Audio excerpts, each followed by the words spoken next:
Kamusta yung naiwan ng eroplano?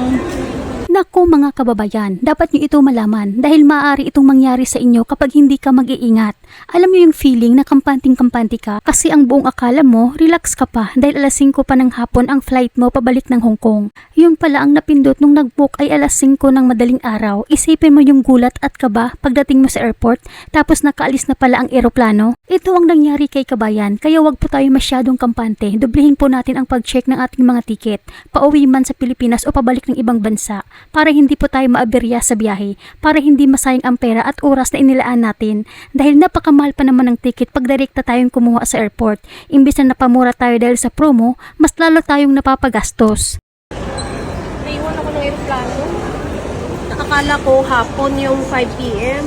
Yung pala 5 a.m. madaling araw.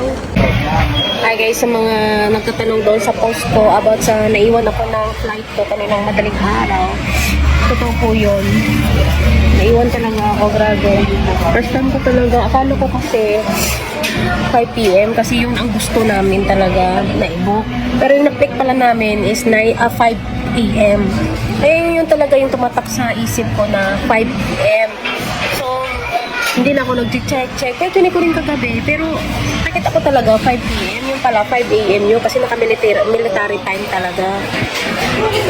Balik ko talaga. Pero after nun, tumawag ko kay ma'am na gano'n ang nangyari. Tapos sabi niya, kasi nga kailangan niya talaga ako. Kaya nga maliit lang yung pagpakasyon, 2 weeks lang talaga kasi kailangan niya ako ngayon. Kaya yun, binook niya kaagad ako sa PAL. Yun, may na ako. May ticket na ako, tapos nakapag-check-in na rin ako. After ng Terminal 3, pumunta ako dito sa Terminal 1 para mag-check-in.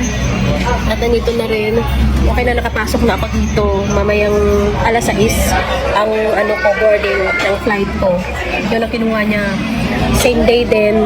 Tapos, ang mahal talaga guys. Kaya, grabe talaga. First time ko talaga.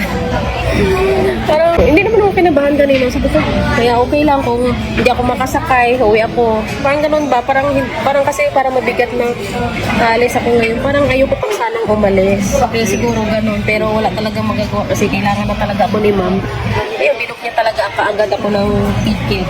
May na rin siya, may 23 kg na na chicken luggage. Kaya paalala mga kababayan, ang isa sa mga dahilan kung bakit marami ang naiiwan o malit sa biyahe ay dahil sa military time. Normal lang naman na marami sa atin ang hindi pa sanay sa ganyang pagbasa ng oras. Kaya kung halimbawa man di nyo alam basahin, huwag po tayong mahiyang magtanong kung nalilito tayo sa oras ng flight natin. Mas mabuti nang magtanong sa airport staff o sa marunong para makasigurado tayo walang masama sa pagtatanong para sa kaligtasan ng ating biyahe. Hanggang dito na lamang po, mag-ingat po kayo palagi kung saan man kayo ngayon.